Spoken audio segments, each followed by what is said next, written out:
Bab 209, bersembunyi di lemari. Itu suara Chaiden. Hailey sangat ketakutan hingga ekspresinya berubah drastis. Ekspresi wajahnya persis sama dengan yang dia miliki ketika Jordan memergokinya basah di kamar hotel bersama Tyler di Rosie Hotel. Jordan, beruntung, sekali lagi melihat ekspresi seperti itu di wajah Hailey. Mau tak mau dia mengingat adegan yang terkadang membuatnya terbangun dari mimpinya. Namun, Jordan adalah orang yang terakhir kali menangkap istrinya yang selingkuh di luar kamar hotel. Kali ini, Jordan berada di dalam kamar hotel dan berada di posisi Tyler. Jordan melirik Hailey, yang sekarang mengenakan gaun tidur tipis bertali spaghetti dan tampak sangat gerah. Jika Chaiden datang pada saat ini dan melihat Jordan dan Hailey, dia pasti akan berpikir bahwa mereka berselingkuh. Hailey secara alami juga memikirkan hal ini, itulah sebabnya dia panik. Ketika Jordan pertama kali menemukan perselingkuhannya saat itu, dia hanya sedikit terkejut. Namun, sedetik kemudian, dia bertindak seolah-olah tidak ada yang terjadi, dan bahkan membalikkan keadaan dan menegur Jordan. Namun, hal yang berbeda hari ini. Tidak mungkin dia bisa menyinggung Chaiden. Begitu dia mengetahui bahwa dia telah mengkhianatinya, keluarga Husli tidak akan melepaskannya. Selain itu, semua Camdens juga akan terlibat. Hailey dengan cepat menarik Jordan dan berbisik, "Jordan, suamiku sudah kembali. Cepat dan temukan tempat untuk bersembunyi. Kami tidak akan menjelaskan ini dengan jelas, tidak peduli bagaimana kami mencoba. Jika dia melihat kita sekarang, dia akan salah paham." Jordan ragu-ragu apakah akan membantunya atau tidak. Faktanya, karena Chaiden berhubungan dengan Hailey saat dia menikah dengan Jordan, dia seharusnya membayarnya kembali dengan koinnya sendiri. Namun, jika Chaiden salah paham tentang perselingkuhan antara dia dan Hailey, Chaiden pasti akan memberitahu Victoria tentang hal itu. Ketika saatnya tiba, dan Victoria menanyainya, bagaimana jawaban Jordan? Ya, dia memang tidak melakukan apapun dengan Hailey hari ini, tetapi bagaimana dengan pertemuan mereka sebelumnya? Jordan tidak bisa berbohong kepada Victoria, dan begitu dia tahu bahwa dia telah mengecewakannya karena dia tidak mempercayainya, dia pasti akan patah hati. Silahkan. Hailey tampak menyedihkan. Jordan mengangguk. Baik, dia tidak melakukan ini untuk membantu Hailey tetapi untuk menjaga agar Victoria tidak sedih. Hailey akhirnya menghela napas lega dan menarik Jordan ke tempat tidur. Menunjuk ke bagian bawah tempat tidur, dia berkata, "Sembunyikan di bawah tempat tidur."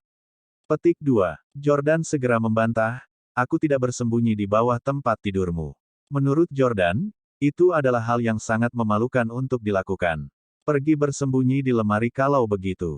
Petik 2. Hailey mengatur agar dia bersembunyi di lemari di samping tempat tidur. "Sayang, apakah kamu di sana?" seru Chaiden lagi dari luar. "Cepat, masuk, cepat."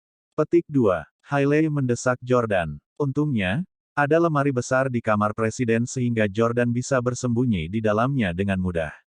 "Tetap di dalam lemari, jangan bersuara.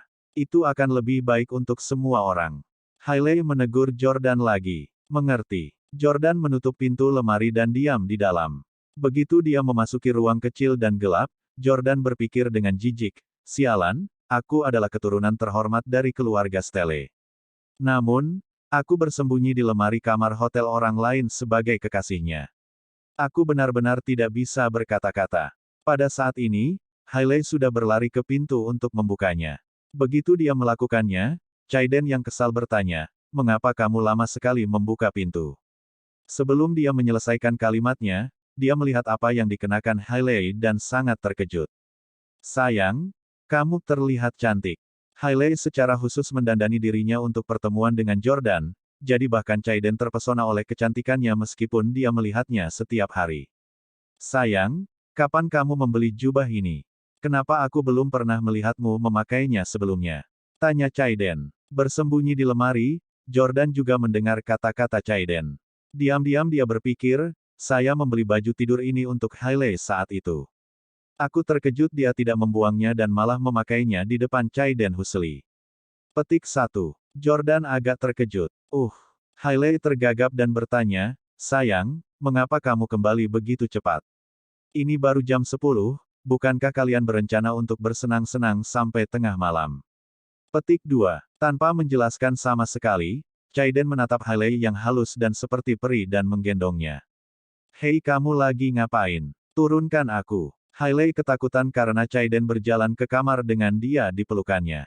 Semakin jauh mereka, semakin dekat mereka ke Yordania. Jordan juga merasakan bahwa Chaiden dan Hailey sedang berjalan ke arahnya, jadi dia menjadi agak gugup. Namun, Chaiden jelas tidak menyadari bahwa ada pria lain di ruangan itu. Dia hanya bermaksud untuk membawa Hailey ke tempat tidur. Mendengar suara itu, Jordan sudah menebak apa yang akan dilakukan Chaiden.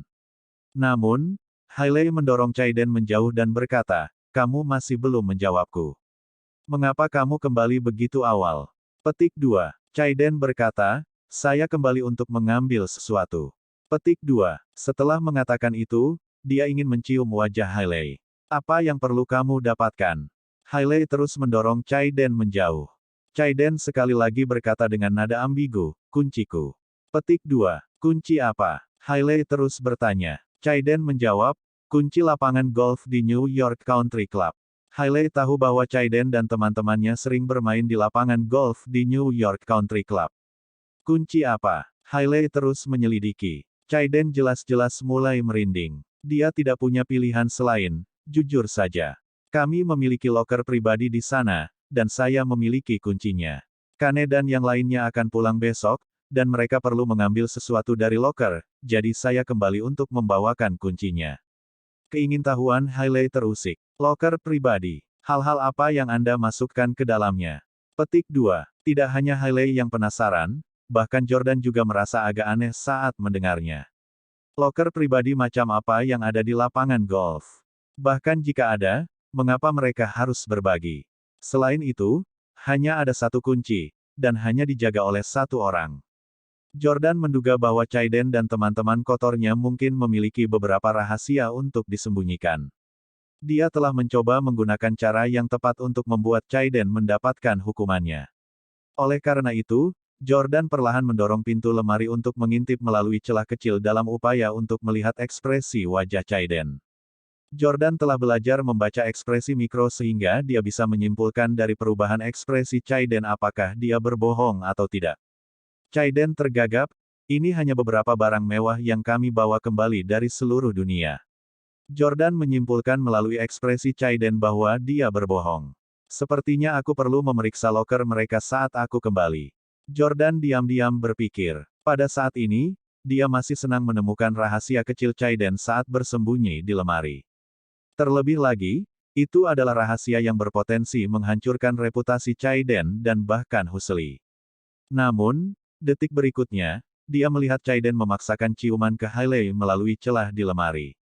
Bab 210, Hailey, kamu menjijikkan. Melihat adegan ini, Jordan secara mengejutkan merasa seperti akan hancur. Chaiden dan Hailey adalah suami istri, jadi wajar saja jika mereka melakukan apapun yang mereka inginkan. Namun, pada saat ini, Jordan masih merasa bahwa dia adalah suami Hailey, dan dia tidak tega melihat wanitanya bertingkah mesra dengan pria lain. Di sisi lain, Hailey berhenti melawan, mungkin karena dia takut dia akan membangkitkan kecurigaan Chaiden jika dia terus melawan. Jordan mengepalkan tangannya. Pada titik ini, dia memiliki keinginan yang kuat untuk mendorong pintu lemari dan berjalan untuk menamparkan Chaiden di wajahnya.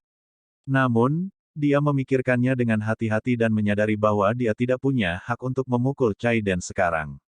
Chaiden adalah suami Hailey. Dia tidak ada hubungannya denganku sekarang.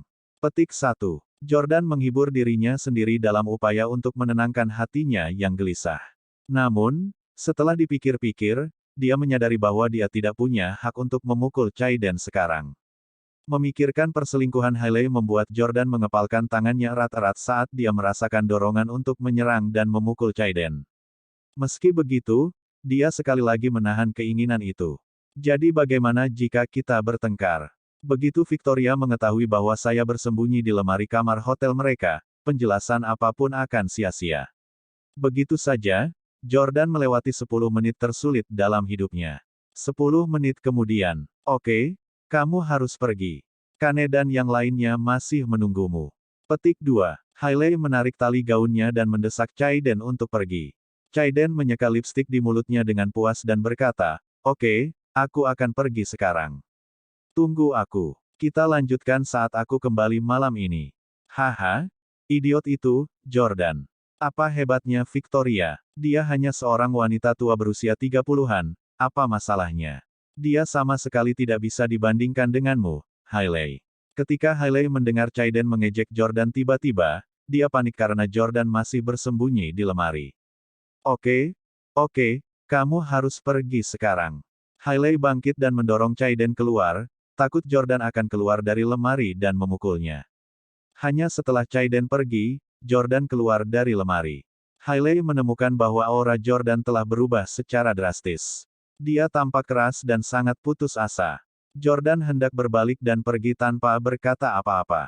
Hailey menarik Jordan dan berkata, "Hei, jangan terburu-buru pergi.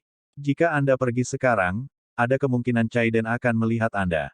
Tunggu beberapa menit lagi, oke?" Petik 2. Jordan duduk di sofa dan tetap diam. Hailey tersenyum saat melihat ekspresi Jordan. "Jordan, apakah kamu cemburu karena kamu melihatku berhubungan intim dengan Chaiden?" Petik 2. Jordan mencibir, "Itu lucu. Mengapa saya akan cemburu? Anda dan Chaiden sudah menikah. Anda berdua bisa menjadi intim sesuka Anda. Saya hanya akan menganggapnya sebagai pertunjukan gratis." Petik 2. Hailey tertawa dan berkata, kamu masih menyangkal, ya? Aku sudah menikah denganmu selama 3 tahun. Tentu saja, saya akan tahu apakah Anda marah atau tidak. Kamu jelas masih mencintaiku, bukan?" Saat dia berbicara, Hailey mencium Jordan. Jordan segera bangkit dari sofa dan mendorong Hailey dengan jijik. Hailey Camden, kau memberontak. Kamu menciumku tepat setelah kamu baru saja mencium Chaiden Husely. Hailey juga sangat marah, karena dia telah berulang kali mengambil inisiatif untuk bersikap baik kepada Jordan, tetapi dia terus menolak untuk membalas. Kali ini bahkan lebih buruk. Dia benar-benar merasa jijik dan mual setelah dicium olehnya. Hailey menyalak dengan marah, "Jordan Stelle. Anda hanya seorang kurir pengantar yang lintah pacarnya. Siapa kamu sampai menghinaku? Ya, aku menceraikanmu karena kamu miskin, dan keluargamu tidak mengakuimu. Aku menikahi Chaiden karena dia lebih kaya darimu." Petik 2. Tapi bagaimana denganmu? Kamu bersama Victoria karena dia juga kaya, bukan? Dulu, kamu membebaskanku sebagai suami tetapku, dan sekarang, kamu melakukan hal yang sama pada Victoria. Apakah Anda berencana untuk menjadi suami tinggalnya juga? Petik 2. Jordan telah diprovokasi oleh Hailey. Dia membalas, "Ya, itulah yang ingin saya lakukan. Saya suka menjadi pekerja lepas, dan saya orang yang tidak punya uang. Saya suka menjadi suami yang tinggal di dalam. Betapa tidak bergunanya aku. Anda sebaiknya tidak memiliki perasaan apapun untuk saya selama sisa hidup Anda. Karena kita berdua bersama dengan pasangan kita saat ini karena uang, mari kita lihat hubungan siapa yang bisa bertahan lebih lama." Setelah mengatakan itu, Jordan sangat marah sehingga dia segera meninggalkan kamar hotel. Dia ingin berurusan dengan Chaiden dan membalas dendam pada Hailey. Dia ingin membuat Breezy Express milik Husely menghilang dari industri logistik lokal. Dalam beberapa hari berikutnya, Jordan dan Victoria menyaksikan pertandingan Olimpiade secara berbeda dari Hailey dan Chaiden. Mereka saling bertabrakan beberapa kali. Namun, baik Victoria maupun Chaiden tidak tahu apa yang terjadi antara Jordan dan Hailey malam itu.